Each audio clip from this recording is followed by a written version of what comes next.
Mapfanya Ruzevha ndiye maipacheza wo vanoriritira mwana kusvika kura.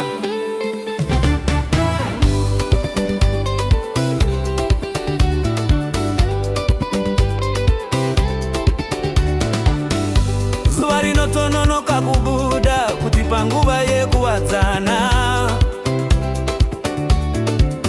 nebishi rekusarudza zvinofadza nyama nemweya. Chikafu chiripo pachena, hapana shauro yekutsvaga mari. Maoko amai azere nerudo kuvaka ramangwana redu. Taisaziva kushungurudzwa kana kushayiwa.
Pakudzoka kumba amai vaigwada mapasi vachitenda.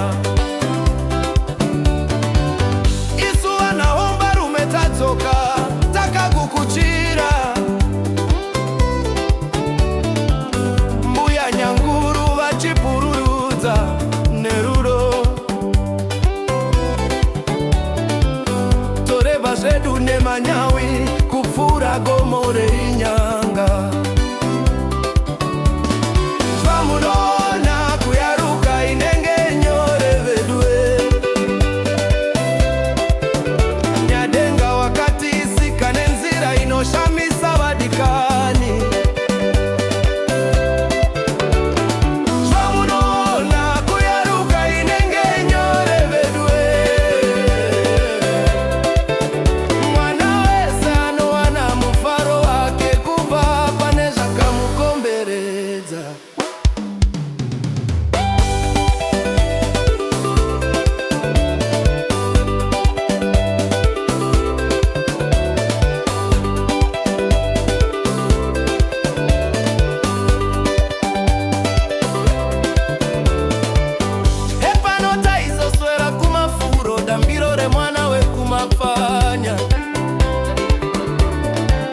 Mitambo isarura ude kusvika zuva ranyura.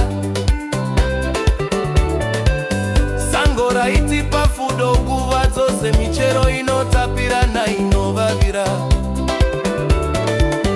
Upenyu hwemwana haudi zvakawanda, rudo rwemhuri rwakakwana. Mufaro haubvi pandarama, unobva pamoyo unogutsikana.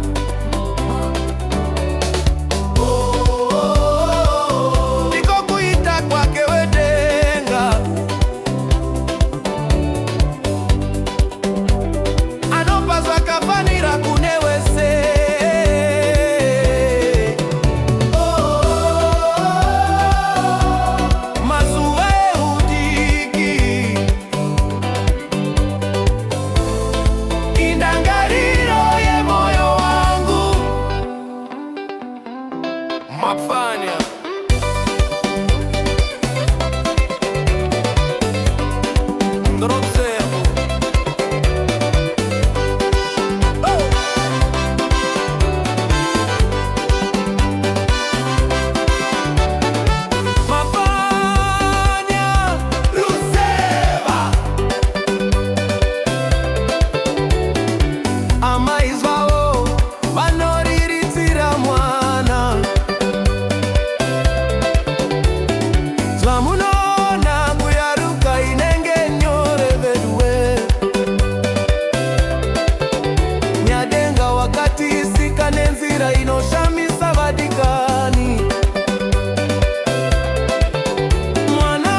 kamukomberedza